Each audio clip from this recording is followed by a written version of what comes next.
on va voir un peu au début pourquoi, ce qu'on peut faire avec un laser.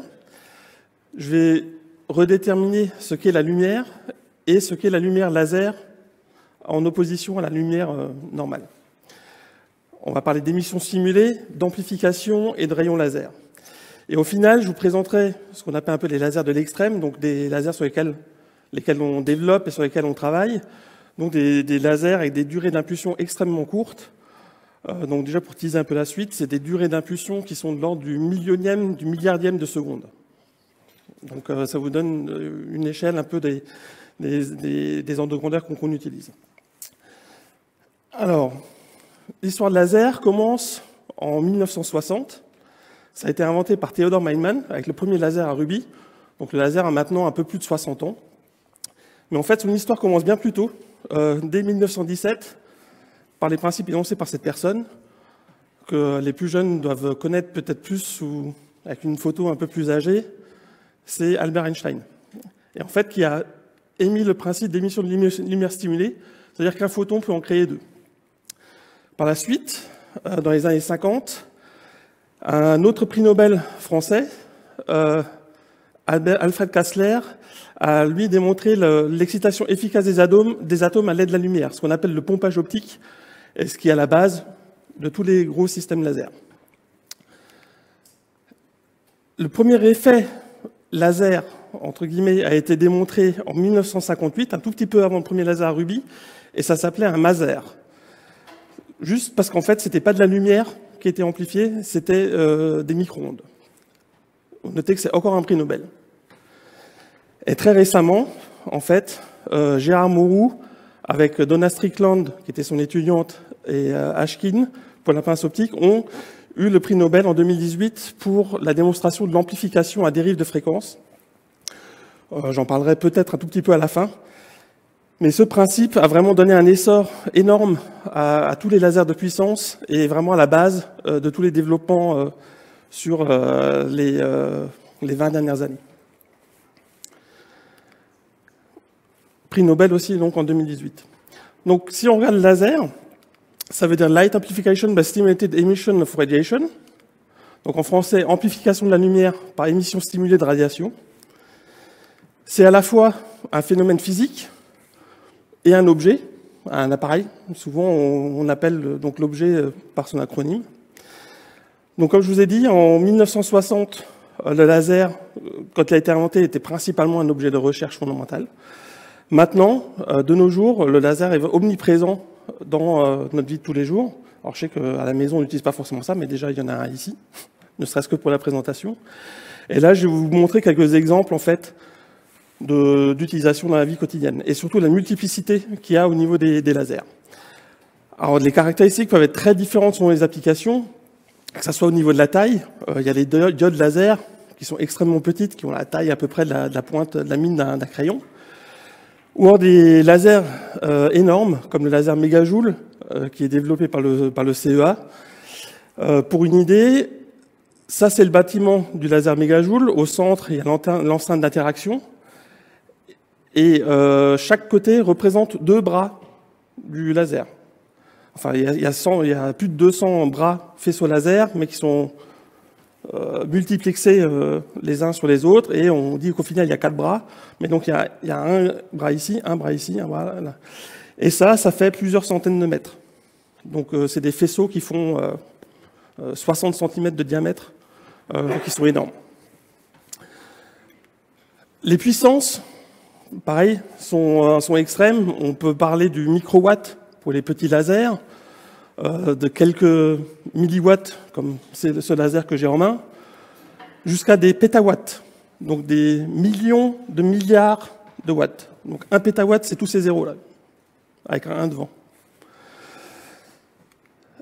Ils peuvent être continus, donc l'émission a lieu tout le temps, ou alors pulsés, par intermittence.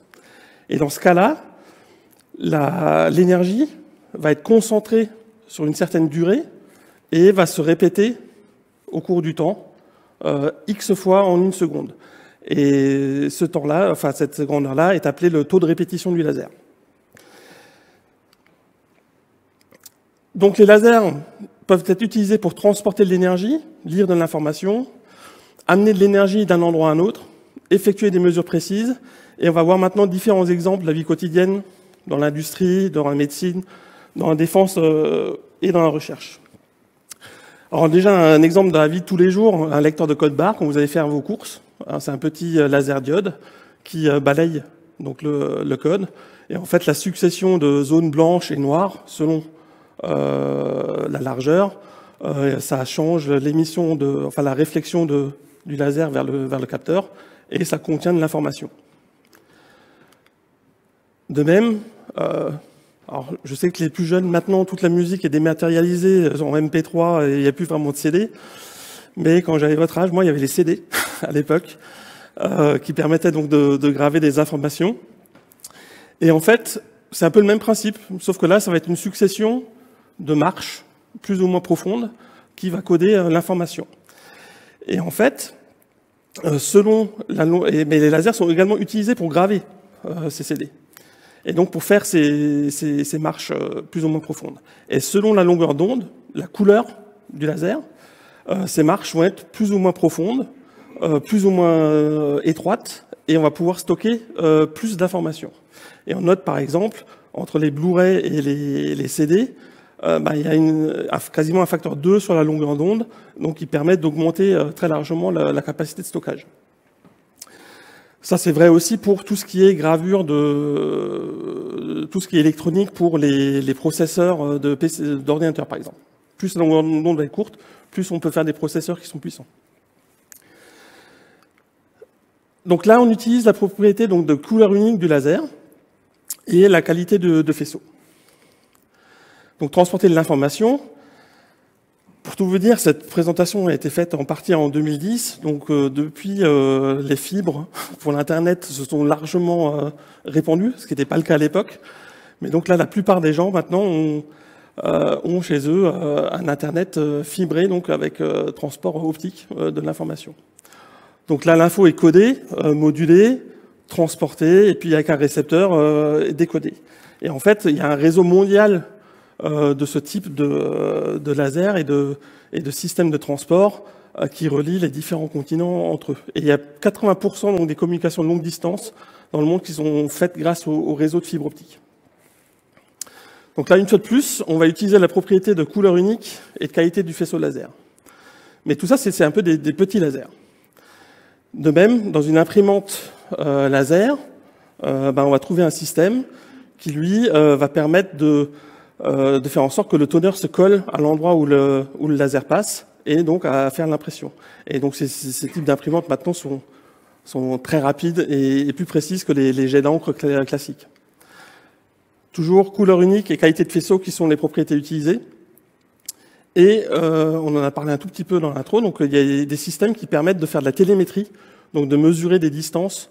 Alors, pour certains d'entre nous, on a été confrontés à des gendarmes qui mesurent donc la vitesse des voitures et on s'est arrêté quand on la dépasse.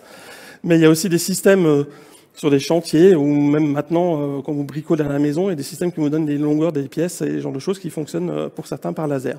Il y a aussi des systèmes d'alignement, des niveaux laser. Et une fois de plus, on utilise la couleur unique et la qualité de faisceau.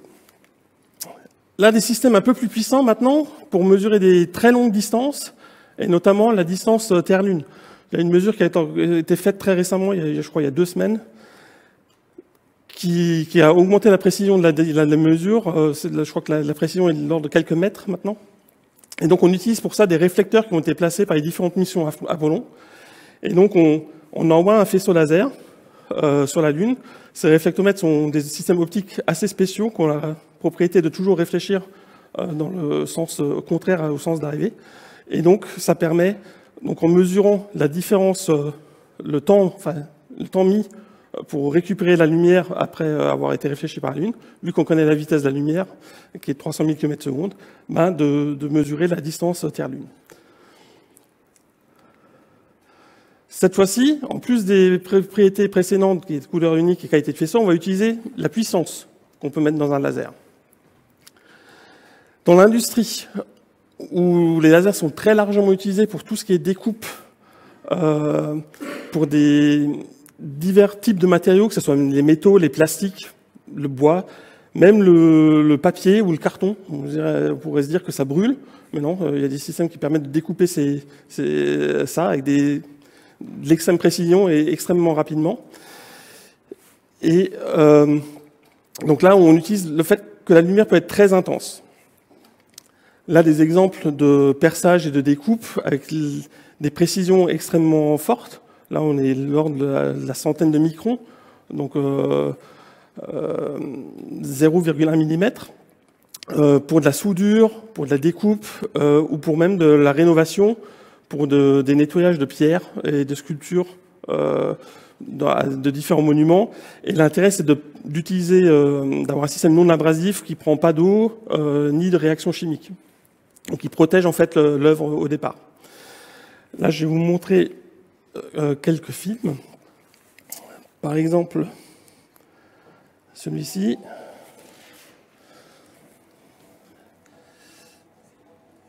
Vous voyez, ici, on va faire un système de découpe.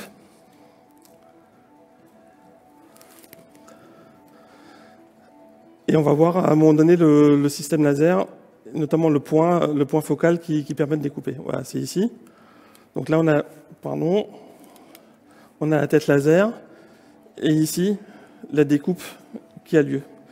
Et donc, on voit en fait que la matière est évaporée instantanément. Alors, ça peut aussi être utilisé pour de la soudure.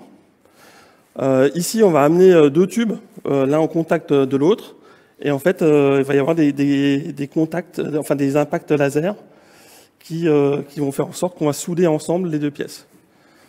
Alors, vous allez voir là, ouais, vous voyez les différents impacts qui suivent les uns après les autres, et en fait, donc le premier tube fond sur le deuxième. C'est très largement utilisé pour tout ce qui est gravure, notamment aussi pour des flacons cosmétiques, ce genre de choses. Là, c'est un fabricant de laser Cantel. C'est une vieille démonstration. Et vous voyez à quelle vitesse ça a pris quelques secondes pour graver en fait le logo de l'entreprise. Et vous pouvez aussi noter la précision avec laquelle c'est fait. Et je vous en ai parlé précédemment. Là, un exemple de nettoyage. Donc, on voit ici la différence donc après passage du laser et avant, où la pierre est toute noire. Et ici, on voit même un tout petit peu la réflexion du spot laser. Là, on le voit mieux. Vous voyez la manière dont là, ça évapore la matière. Donc là, c'est un effet thermique qui va faire que ça évapore. Et vous pouvez noter en fait que l'opérateur a des lunettes, parce que là, je pense qu'on travaille à une longueur d'onde qui est de 1 micron à peu près, donc qui n'est pas visible à l'œil. Donc c'est extrêmement dangereux, parce que ça, instantanément, ça va brûler l'œil. Mais c'est pas un faisceau qu'on voit. Là, on voit en fait une réaction, une fluorescence du matériau.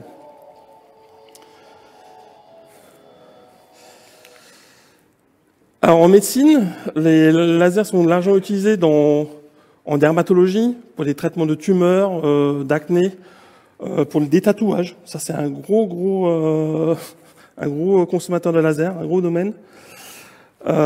Aussi dans l'esthétique, avec aussi l'épilation. Et là, une fois de plus, on utilise les qualités de qualité de faisceau et de puissance. En chirurgie, c'est très largement utilisé maintenant pour corriger la myopie. Donc le laser va venir changer la surface de la cornée et donc permettre de corriger les défauts de vision.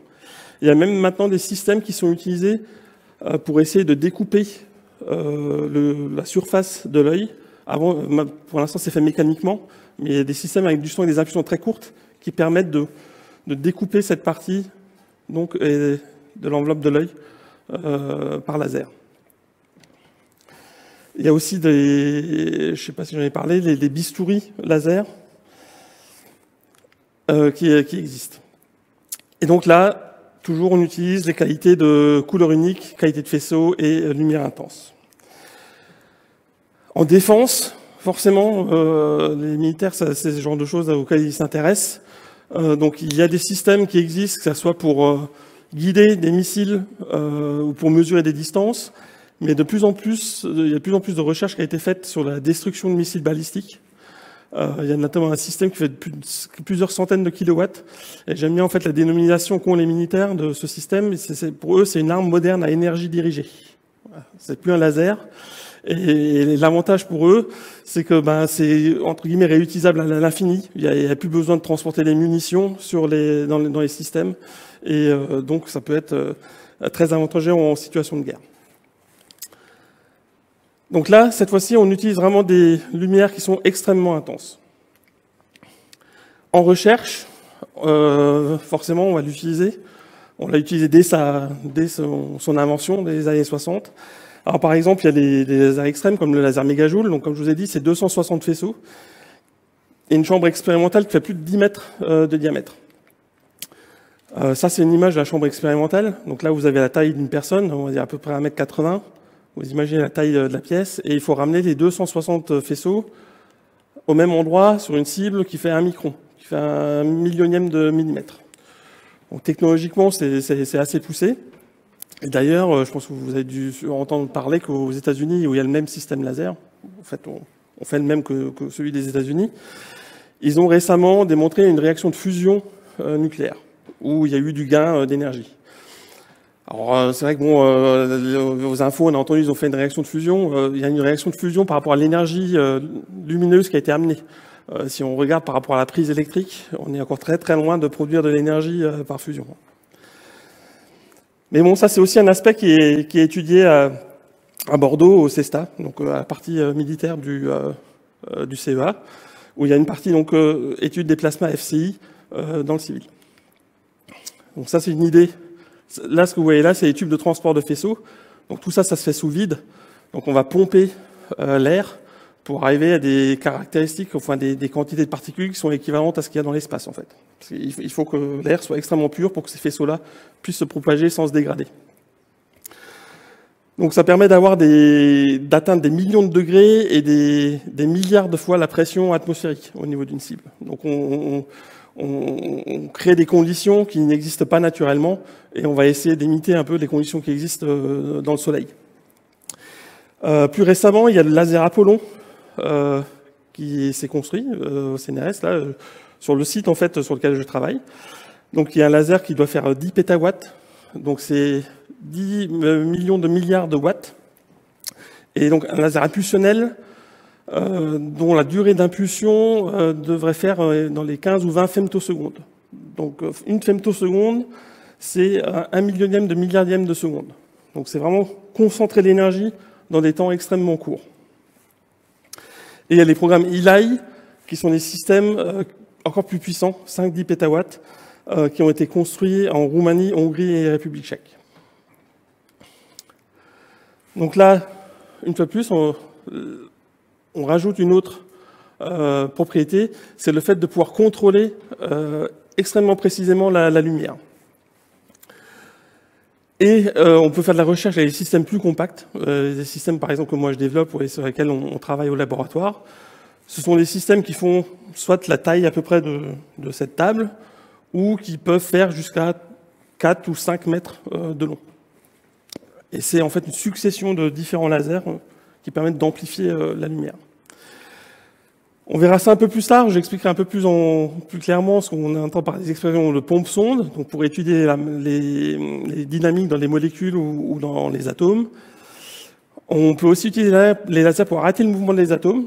C'est notamment pour ça qu'il y a eu en partie le prix Nobel à Alain Aspect cette année, qui permet donc de faire des études de mécanique quantique, des expériences de mécanique quantique. Ça permet aussi de générer des sources de lumière ou de rayonnement secondaire qu'on va étudier en tant que tel, donc ça va nous renseigner sur la physique fondamentale, ou qu'on va utiliser pour faire d'autres études.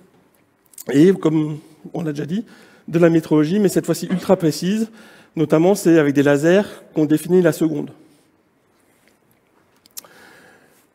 Voilà, donc là, je rappelle des propriétés, donc couleur unique, qualité de faisceau, lumière intense et lumière contrôlée. Donc en résumé, on a vu qu'un laser, on utilise un laser pour sa couleur définie. On verra un peu plus tard que ça, c'est pas tout à fait vrai. Pour la qualité de faisceau, la capacité de concentrer la lumière sur des petits points. de transporter de l'énergie et la possibilité de les contrôler. Et donc les lasers sont vraiment partout autour de nous et je pense qu'on en est encore qu'au début. Il va encore avoir plein de développements dans les années à venir. Alors on va voir un peu plus précisément ce qu'est la lumière laser. Et donc comme je vous l'ai dit, on va regarder un peu l'acronyme en fait. Donc je vous ai dit, c'est de l'amplification de la lumière par émission stimulée de radiation. Et on va regarder un peu la différence de la lumière laser par rapport à la lumière normale.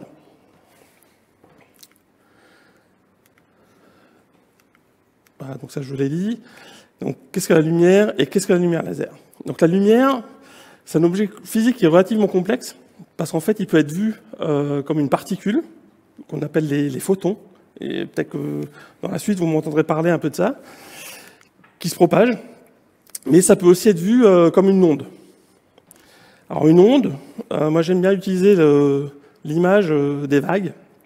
En fait, si vous regardez cette photo-là, où il y a une belle houle assez régulière, et que vous imaginez en fait un surfeur qui attend sa vague, la bonne vague, ben lui il va osciller, en fait, de haut en bas, dans la houle. Donc il va osciller avec la surface de l'eau. Et en fait, une onde, c'est une grandeur physique qui oscille dans le temps et qui se déplace. Donc la lumière, c'est une onde, comme on peut le voir là, qui est définie par sa longueur d'onde, c'est la distance entre deux maxima. Pour la lumière visible, c'est de l'ordre d'un micron à un millionième de mètre. Et par sa vitesse, qui est de 300 000 km/s, donc comme on a parlé avant, grosso modo, pour aller sur la Lune, il faut à peu près un peu plus d'une seconde à la lumière laser. Et donc qui se propage. Et le temps entre deux vagues successives, la période, pour la lumière visible, est de 1 millionième de milliardième de seconde. Donc c'est une femtoseconde, ce temps-là. Donc qu'est-ce qui oscille dans la lumière?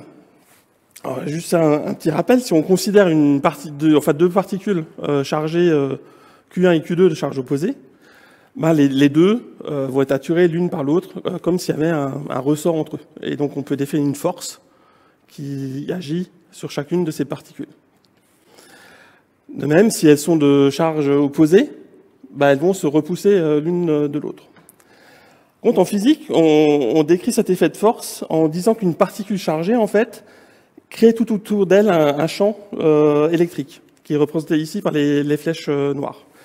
Et en fait, on va dire que c'est la particule Q1 qui va agir sur la particule Q2 via ce champ électrique et générer cette force. Et donc, le champ électrique, c'est quelque chose qui permet de décrire les forces qui s'exercent entre les particules. Et notamment, la lumière, elle est émise quand une particule oscille ou change de trajectoire. Elle va se mettre à émettre de la lumière qui, elle, quand elle rencontre une autre particule, va également la mettre en mouvement, comme ce qu'on peut voir, en apportant de l'énergie. Donc en résumé, la lumière, c'est une onde de champ électrique qui correspond en fait à une force qui s'exerce entre particules chargées. Si on reprend mon analogie que je faisais avec les surfeurs et avec les vagues, on peut se dire que donc il y a une tempête au large qui crée la houle, qui crée les vagues. Donc ça, c'est la particule Q1, qui se propage par les vagues, ça c'est l'onde, avec la houle, donc ça c'est la force, et qui va mettre en mouvement le surfeur. Donc ça c'est la deuxième particule. Donc la lumière, c'est l'onde qui permet à une particule d'induire une force sur une autre particule. Alors pour émettre de la lumière, il faut apporter de l'énergie. Si on prend le cas d'une ampoule, donc il y a une centrale thermique, charbon ou nucléaire, qui va amener de l'électricité.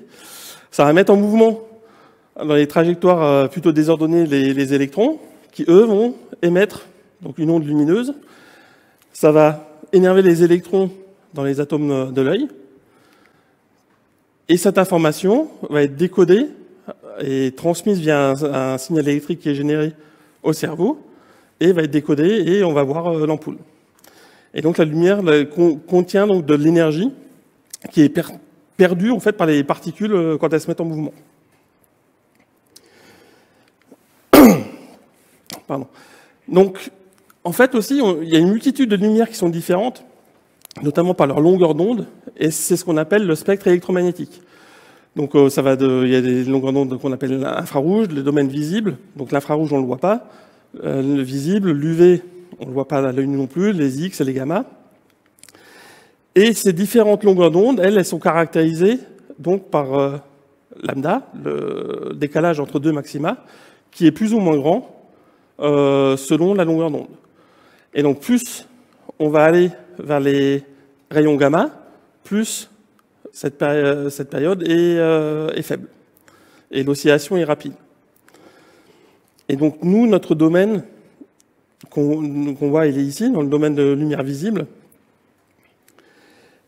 Et ça va globalement, que je dise pas de bêtises, il me semble de 400 nanomètres à 780 nanomètres. 800. Bon, 800 encore. Ouais, 800, on a déjà du mal. Parce qu'en fait, typiquement, le 800, c'est la longueur d'onde des lasers qu'on utilise.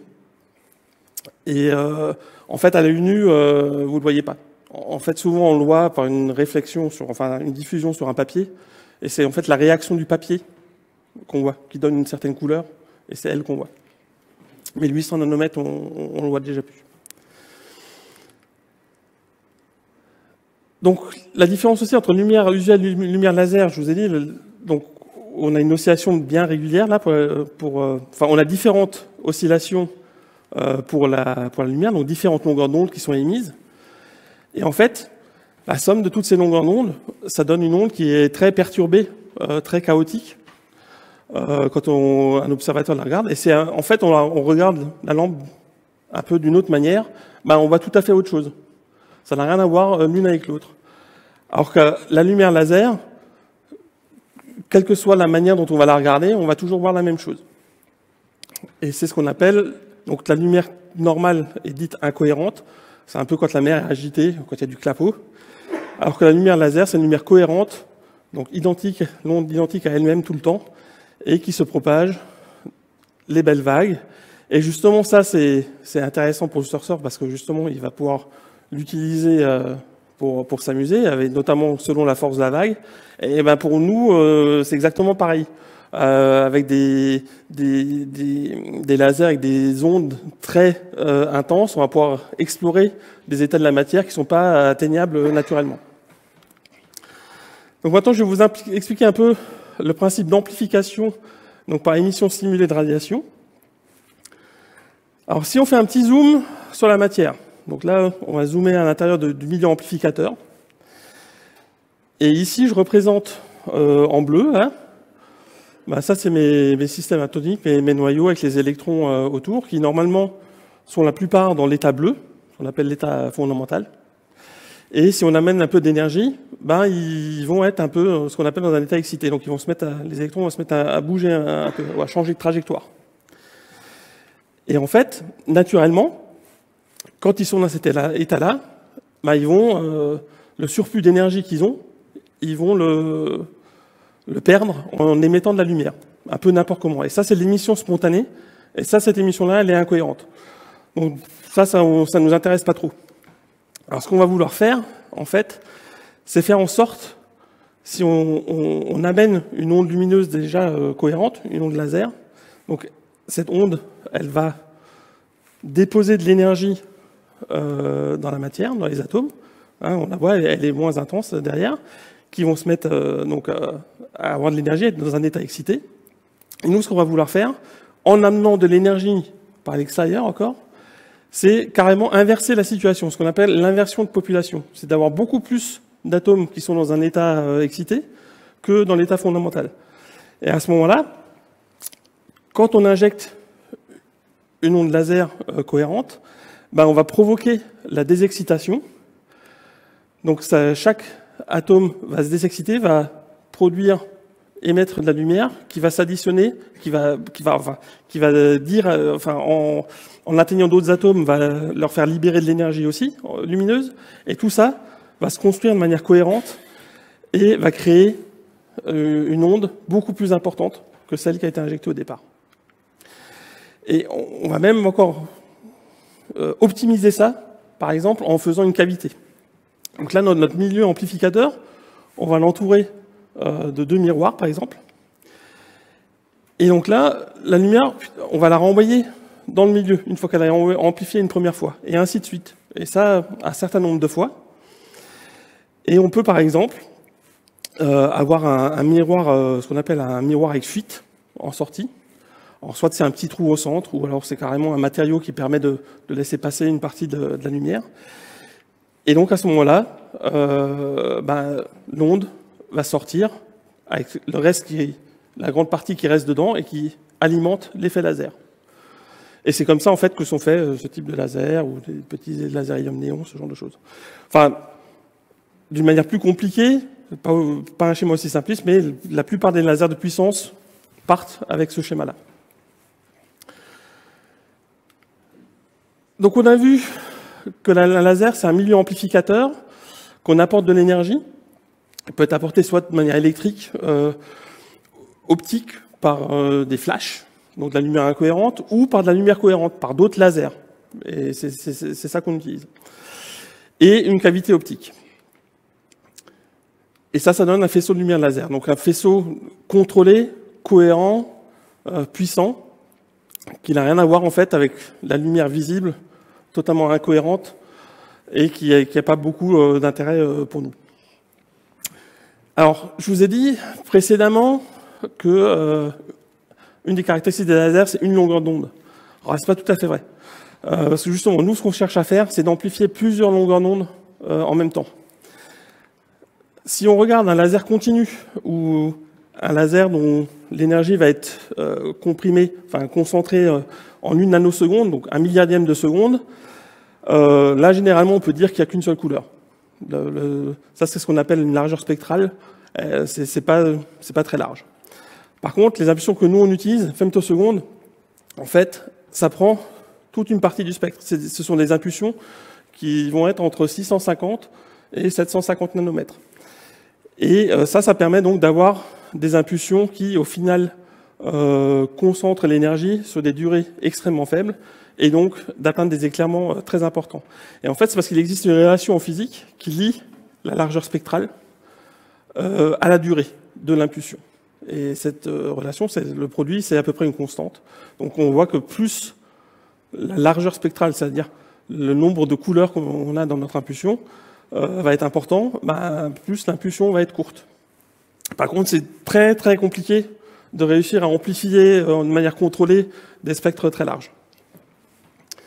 Et notamment, justement, c'est le prix Nobel de Gérard Bourou qui a permis de faire ces amplifications de l'impulsion très larges spectralement.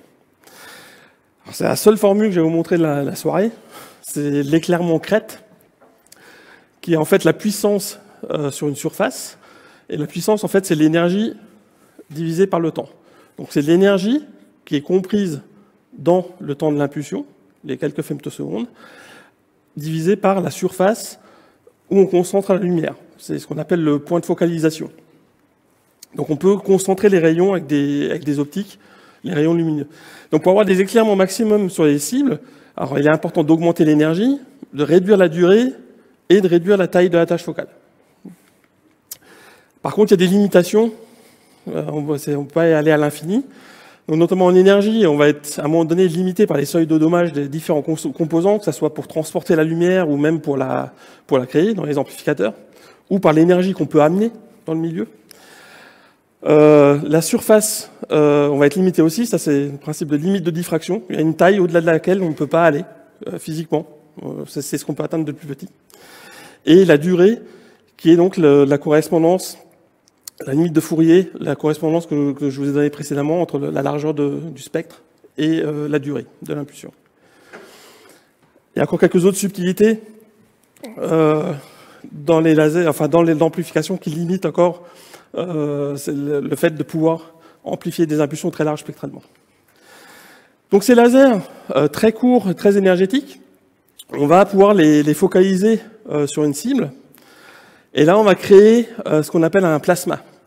Un plasma, c'est un état de la matière un peu spécial, un peu une soupe, où il y a un peu tout qui est mélangé. Il y a des ions, il il y a des électrons qui sont arrachés là-dedans, il y a de la lumière qui est générée, il y a des gammas qui peuvent être générés, et on va essayer de contrôler ces plasmas pour soit étudier les propriétés pour pouvoir en faire quelque chose, et notamment pour faire...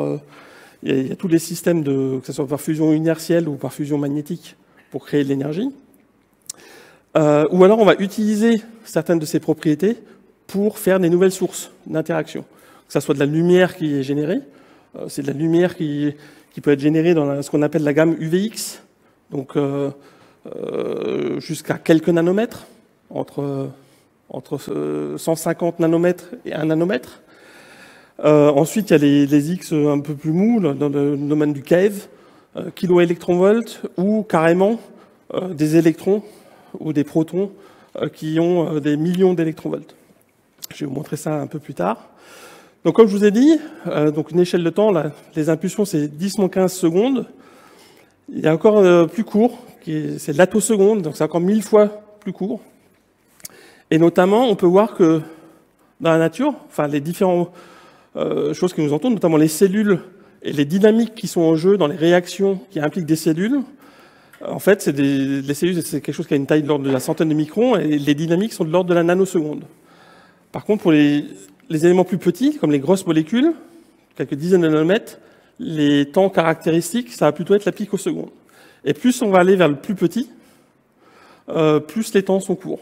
Et notamment là, pour les petites molécules, on va être dans le domaine de la centaine de femtosecondes. Au niveau du noyau, au niveau des protons, les temps caractéristiques, c'est la femtoseconde. Par contre, au niveau des électrons, les temps caractéristiques, c'est l'attoseconde. Et ce qu'on va vouloir faire, c'est essayer de faire des films, en fait, comprendre comment les électrons sont échangés dans des réactions chimiques, par exemple. Pour ça, juste un petit rappel, et ça on va le faire avec des expériences de type pompe-sonde. Alors, je vais juste vous montrer un tout petit peu les principes de la stroboscopie, parce qu'en fait, c'est basé à peu près sur la même idée. Bon, là, normalement, c'est un film où on voit en fait une balle qui traverse une bombe. Ok. Et donc ça, normalement, avec une technique classique, ça va trop vite. On ne peut pas le filmer, parce que l'obturation d'un mécanique, d'une caméra ou même électronique, elle est beaucoup trop lente pour voir ça. Donc en fait, on va inverser les choses. Plutôt, on va envoyer des flashs lumineux qui ont une certaine durée. Donc on va éclairer la scène pendant un instant très très court. Comme par exemple là, si on regarde la balle arriver, vous avez vu, il y a eu juste un flash qui a éclairé la scène. Et donc, ça nous donne une image qui est par exemple celle-là, où la balle commence à rentrer dans la pomme. On décale un tout petit peu, un instant suivant, on voit la balle qui rentre dans la pomme. Et au final, le troisième flash, on voit la balle qui ressort de la pomme. Et si on reconstruit ça, les uns derrière les autres, on peut refaire le film de la balle traversant la pomme. Et nous, ce qu'on va faire avec les lasers, c'est à peu près la même chose. On va taper sur un laser avec une première impulsion, et ça va déclencher une réaction. Il y a une deuxième impulsion, généralement, ça va être une autre longueur d'onde, et notamment, ça va plutôt être dans le domaine XUV, parce que là, on peut produire des impulsions donc, qui ont une durée encore plus courte, qui sont attosecondes. Et là, on va figer l'évolution au moment où cette impulsion arrive, et donc faire comme une photo de l'état.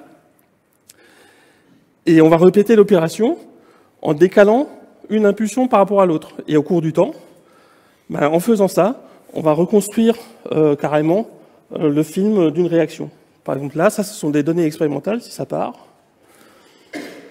où on voit donc ces différentes images qui sont associées. La reconstruction, ce qu'on appelle la photoionisation résonante à 2 photons. Et en fait, on peut remarquer là que chaque pas, en fait, c'était 1/10 de femtoseconde. Donc c'était 100 attosecondes. Donc on a un contrôle à un niveau temporel qui est totalement extrême. Je vous ai parlé avant aussi d'autres particules, notamment des champs électriques très forts qui sont générés. Ça permet de faire de l'accélération de particules. Sur des distances qui sont très courtes, sur quelques centimètres. Et on atteint des énergies, enfin pas encore, mais on veut atteindre des énergies qui vont être équivalentes à ce qui peut être fait sur un grand accélérateur qui fait des centaines de mètres de long. Et donc il y a beaucoup d'études qui sont faites là-dessus, notamment pour tout ce qui est électrons et protons, parce qu'il y a des potentielles applications pour dans le domaine médical, pour le traitement de tumeurs, et notamment il y a l'intérêt des protons et des électrons dépend enfin, de l'un ou l'autre. Il y a des distances de pénétration dans les tissus qui sont différents selon l'un ou l'autre, et notamment selon le niveau d'énergie. Donc en conclusion, j'essaie de vous montrer ce qu'était un laser et pourquoi on les utilisait. Même si ça a 60 ans, c'est une technologie qui est quand même encore assez jeune, et tous les jours, enfin chaque année, il y a des avancées qui sont faites. Typiquement maintenant, on utilise des systèmes laser dans mon domaine. Il y a encore 6 ans, on ne pensait pas que ces systèmes seraient utilisables dans notre domaine. Et maintenant, on commence à remplacer nos systèmes, donc basés sur le titane saphir, par ces systèmes laser-là. Donc c'est vraiment en constante évolution, et il y a beaucoup en fait aussi d'acteurs industriels de premier plan, et notamment en France, on en a 2, Thales Laser et Amplitude Laser, qui sont vraiment au niveau de premier plan au niveau international. Et on a donc aussi beaucoup de labos de recherche, notamment sur le plateau de Saclay, et aussi dans la région Aquitaine, donc, qui ont été drainés par le laser mégajoule. Et alors juste pour finir, les lasers ont vraiment permis un essor dans la recherche en physique. Si on regarde, là dans les années 60, vraiment, ça a monté, la puissance l'intensité de l'éclairement atteinte avec les lasers a monté très très vite, pour ensuite atteindre un plateau qui a duré presque une trentaine d'années. Jusqu'en fait l'invention de l'amplification à dérive de fréquence, ce qui a complètement débloqué la limite en énergie qu'on peut amplifier.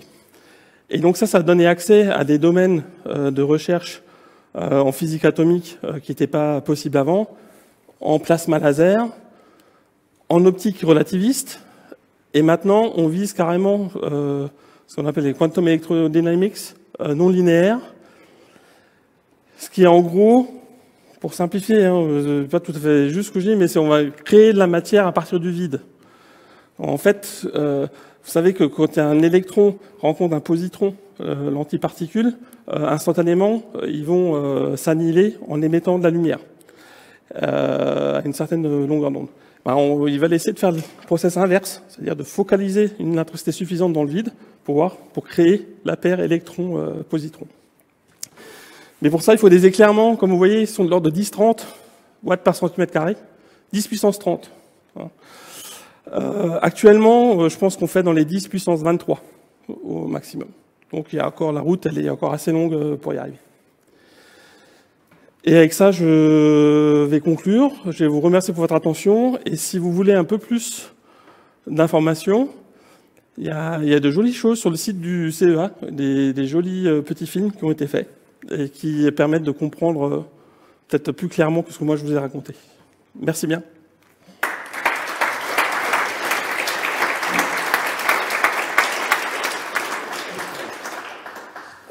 Merci beaucoup de cette conférence et de votre pédagogie. Et maintenant, la parole est à vous. Questions, commentaires.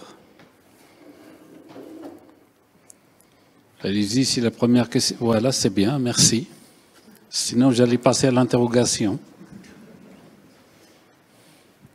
Merci. Merci pour cette présentation, c'était intéressant. J'ai une question à propos des amplificateurs, enfin des accélérateurs de particules faits par laser qui pourraient tirer sur une table, là, puisque vous avez dit plusieurs centaines de mégaélectronvolts, c'est ça? Ouais. Il me semble que Gérard Moreau, quand il est venu, nous a parlé du projet MIRA, c'est-à-dire le fait de pouvoir faire un flux de protons suffisamment intense pour pouvoir transmuter des radionucléides. C'est quelque chose dont vous connaissez, vous avez travaillé dessus? Non, le CEA, c'est quelque chose qui... Non, c'est pas quelque chose sur lequel, enfin moi personnellement, j'ai travaillé ou je connais beaucoup. J'ai pas connaissance qu'au CEA on travaille vraiment dessus, même si travailler dessus, on ne saurait pas. En fait, pour être honnête, c'est une autre direction que la mienne. Moi, je suis de la direction de recherche fondamentale. Donc, à partir du moment où c'est un aspect nucléaire, c'est rattaché à la direction des études nucléaires. Et à partir de ce moment-là, il faut être habilité SD, secret défense, pour savoir ce qui se passe. Et il y a différents programmes dont on ne connaît pas. Après, du peu que j'ai pu suivre en voyant les conférences de Gérard, c'est quand même, il faut des niveaux d'énergie qui sont costauds, quoi. Et pour l'instant, on n'y est pas. Quelques milliampères, je crois. Le flux, ouais, derrière, ça va être. Pour l'instant, c'est compliqué d'y arriver. Ce qui ne veut pas dire qu'on n'y arrivera jamais, hein, mais pour l'instant, c'est un peu compliqué. Et bon, je ne suis pas un spécialiste, mais il y a peut-être aussi quelques problèmes un peu plus fondamentaux pour les histoires de transmutation.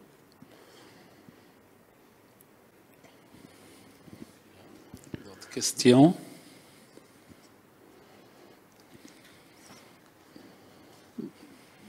Les étudiants, c'est fait pour vous. N'hésitez pas. Oui. Concernant le point dont vous avez parlé à propos du suivi de la dynamique des électrons à l'intérieur des atomes ou des molécules, vous nous avez montré donc ce qui semblait pour moi être une modification dans ce que l'on appelle les orbitales. Ouais. Il s'agit bien de cela en fait, parce que pour moi, ce qu'on appelle la dynamique d'un électron reste un peu du domaine de la chimie quantique. Hein. Quand on ne s'intéresse qu'à un électron dans son orbitale, on ne sait pas exactement où il est. Là, il s'agit d'autre chose. Il s'agit clairement de voir comment un ou des électrons se disposent sur différents niveaux d'énergie et entraînent donc un changement d'orbital pour ces électrons. C'est exactement ça, ouais. Et en fait, pour atteindre ça, par contre, dans ce cas-là, les temps qui sont mis en jeu sont des temps à l'échelle attoseconde, comme vous avez pu le voir, ou à centaines d'attosecondes pour voir les évolutions. Et donc, ce qui est fait, c'est qu'on part, donc nous, les impulsions femto, qui sont de l'ordre de 25 femtosecondes, et ensuite on passe par un processus qu'on appelle la génération d'harmoniques d'ordre élevé, donc en tapant dans un gaz rare. Donc, il y a un processus de génération de longueur d'onde où, en fait, le spectre qui va être émis a une forme caractéristique de plateau, où les différentes harmoniques ont la même intensité, et la coupure, où d'un coup, ça chute. Et en fait, ces différentes harmoniques, elles sont émises en phase. Il y a une phase, en fait, qui les lie l'une à l'autre, ce qui fait que la durée d'émission, elle est attoseconde au niveau de l'impulsion. Donc on peut utiliser cette source, qui a encore une durée encore plus courte, pour aller sonder la transition des orbitales. D'autres questions?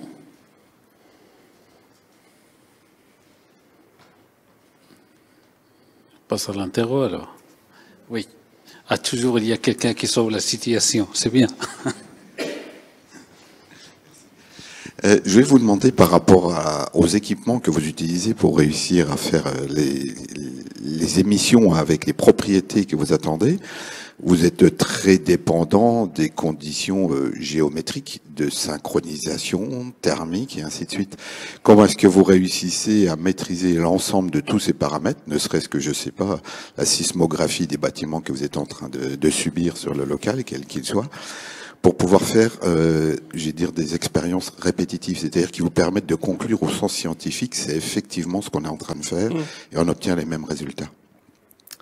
Alors, dans notre cas, on a beaucoup gagné en déménageant récemment le laboratoire qui était au premier étage, donc ce qui n'était pas ce qu'il y avait plus stable, sur un autre site. Donc avant on était sur le centre de Saclay, là on est passé sur le site de l'Orme des Merusiers, où en fait il y avait, il me semble, le premier accélérateur linéaire en France. Et donc là il y a une dalle qui est construite. Je pense que maintenant ils sont plus capables de construire une dalle de cette épaisseur et de cette qualité sismique là. Et en fait, ça a été caractérisé. Elle a une qualité qui est celle requise pour faire de l'interférométrie atomique. Donc ça nous a ça a permis vraiment un grand gain. Ensuite, les salles laser sont dans des environnements contrôlés. Nous, on est dans des salles laser de classe 7, 8. Donc c'est entre 10 et 100 fois mieux que l'air ambiant niveau filtration. On est régulé en température. à 0,5 degré près. Et ça, c'est totalement obligatoire. Si on change la durée du laboratoire de laser de 1 degré, il n'y a plus rien qui fonctionne. On est obligé de tout réaligner derrière. Donc voilà. Et on utilise des tables optiques qui sont super épaisses, elles font 90 cm d'épaisseur. Il y a des systèmes aussi actifs de stabilisation. Alors ça fonctionne bien quand le laser est sur la même table que l'expérience. Parce que ça, ce sont des tables, quand vous vous appuyez dessus, ça bouge complètement. Donc vous imaginez, si quelqu'un s'appuie dessus, quand il y a le faisceau laser qui passe, ça peut être un peu dangereux. Donc ça marche quand vraiment le laser est dessus aussi. Et c'est vrai que donc l'environnement est vraiment important. Pour les expériences dont on parlait là d'imagerie des orbitales moléculaires, en fait, c'est des interféromètres qui ont des bras en fait très très longs, qui peuvent faire plusieurs mètres. Et comme vous avez pu voir, le délai entre les impulsions, il est contrôlé à mieux que la centaine d'attosecondes. Ça, c'est vraiment, il faut avoir un contrôle au niveau nanométrique de l'interféromètre. Et souvent, ce qu'on fait, c'est qu'on rajoute un autre faisceau laser qui passe par toutes les optiques et qui, lui, est utilisé pour faire une boucle active de stabilisation de l'interféro. Donc ouais, ça se fait pas directement, quoi. Il y a pas mal d'étapes qui permettent de faire ce type d'expérience. Mais il faut absolument un environnement contrôlé. Je crois qu'au niveau du mégajoule, là c'est encore pire. Je crois qu'ils ont carrément des capteurs qui mesurent la déformation en continu de la dalle, avec je crois qu'il y a même des systèmes de correction pour que ça soit toujours pareil, mais sur des surfaces de 100 mètres carrés, quoi. Enfin, c'est assez démentiel. Des questions?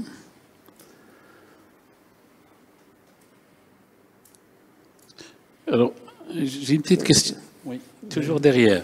D'accord, oui. Dernier élément important, c'est par exemple typiquement l'anneau du CERN, ils ont été obligés d'intégrer les variations, les micro-variations de la gravité terrestre liées à la rotation de notre astre, la Lune. Est-ce que vous êtes aussi dans le même genre de situation? Non. Parce que vous déformez quand même certains éléments. Ça, comme vous avez des petites dimensions, vous êtes très sensible aux dimensions, vous pourriez avoir la difficulté justement d'obtenir les propriétés laser, c'est-à-dire avec, on va dire, la longueur d'onde unique que vous essayez d'obtenir dans le meilleur des cas. Alors, nous, dans notre cas, non. Mais pour les systèmes mégajoules ou Apollon, qui sont des gros systèmes amplificateurs, un laser 10 pétawatts, il fait à peu près 2 fois la taille de la salle, là, en linéaire. Les optiques, ce sont des optiques qui font 50 ou 60 cm de diamètre. Eux, en fait, il faut qu'ils tiennent compte de la gravité pour le calcul des surfaces et le polissage. Parce que, en fait, on va dire qu'ils vont polir un peu moins bien, et c'est la gravité qui va se charger du reste pour réussir à arriver aux performances ultimes. Donc c'est plus quand on a des gros éléments où c'est pris en compte. Mais nous, pas encore. Pourtant, on manipule des aspects qui sont extrêmement sensibles. Moi, typiquement, j'ai beaucoup travaillé sur ce qu'on appelle la stabilisation de la CEP, la Carrier Envelope Phase, la phase absolue. C'est en fait quand vous prenez l'impulsion temporelle de votre impulsion laser, en fait, il y a le champ électrique oscillant à l'intérieur. Et en fait, la position, naturellement, le champ oscillant, il ne va pas aller à la même vitesse que l'enveloppe. C'est la différence entre vitesse de groupe et vitesse de phase. Et par contre, quand on fait des études et qu'on est sensible au champ, d'un tir à l'autre, on ne va pas forcément avoir le même champ. Et il faut réussir à stabiliser ça d'un tir à l'autre. Et ça se passe en fait au tout début du laser. Parce qu'une chaîne laser comme ça, on part avec un premier laser qu'on appelle un oscillateur, et après il y a les amplis. Et ça, on peut stabiliser relativement facilement, entre guillemets, au niveau de l'oscillateur. Mais après, au cours de l'amplification, on perd cette relation de phase, cette stabilisation. Et en fait, on a beaucoup travaillé sur le fait de réussir à garder cette stabilisation au cours de l'amplification. Et pourtant, c'est quelque chose qui est extrêmement sensible. Je peux par exemple vous montrer, là, il faut juste que j'active. En fait, c'est un des problèmes, justement, c'est inhérent à la CPA, ce qui a donné le prix Nobel à Gérard Mourou.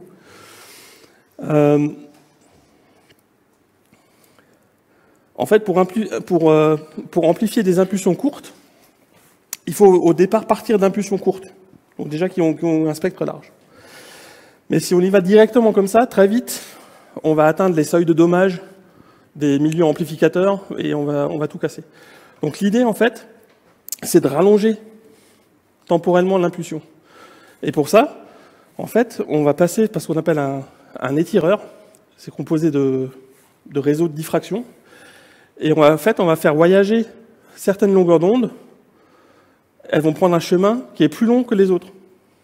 Donc en fait, elles vont arriver en retard par rapport aux premières. Et donc on a rallongé l'impulsion. Et ça, on part d'impulsions qui font déjà quelques dizaines de femtosecondes au départ. Et on va les rallonger jusqu'à ce qu'elles fassent quelques centaines de picosecondes. Donc, plus d'1 million de fois plus. Et après ça, on va amplifier. On va pouvoir mettre de l'énergie dedans. Et à la fin, on va revenir avec l'élément inverse. On va recomprimer les impulsions. Par contre, là, dans ce système, rien qu'une variation de la longueur d'onde entre la séparation des réseaux, pour la phase absolue, ça veut dire qu'on fait un saut de pi, déjà. Donc on passe d'un maximum à un minimum. Et donc toutes les sources de vibration, c'est extrêmement sensible. Ça va poser ce problème-là. Donc on a réussi, nous, à mettre en place des boucles de contre-réaction, de correction active, mais aussi des systèmes passifs, pour que ça soit moins sensible à ces vibrations. Et donc ça, c'est justement un truc qui est extrêmement sensible. Il suffit de parler à côté de cet élément, de l'étireur, pour voir le signal bouger, quoi. Et pourtant, on est capable de le garder en phase sur la journée, quoi. Mais ça, c'est aussi, comme je vous l'ai dit, la qualité de l'environnement, là, est extrêmement importante. C'est beau. D'autres questions, commentaires? Non? Alors, vous avez parlé de l'optique non linéaire ordinaire. Qu'est-ce que vous voulez dire avec ça? Et quand on entend ordinaire, est-ce qu'il y a un extraordinaire? Est-ce que c'est quantique? Est-ce que c'est... Alors, ordinaire, ouais, c'est plus en opposition par aussi tout ce qui est l'optique non linéaire relativiste. Donc là où on atteint, quand on atteint des éclairements de 10 puissance 18, 10 puissance 19, là, on est dans des régimes relativistes. Et il y a aussi des cas où, du coup, il faut commencer à tenir compte aussi de la composante magnétique du champ, que nous, à des éclairements de l'ordre de 10, 13, 10, 14, on n'y fait pas attention. Mais après, quand on va aller vers les 10, 18, il faut tenir compte de ça aussi.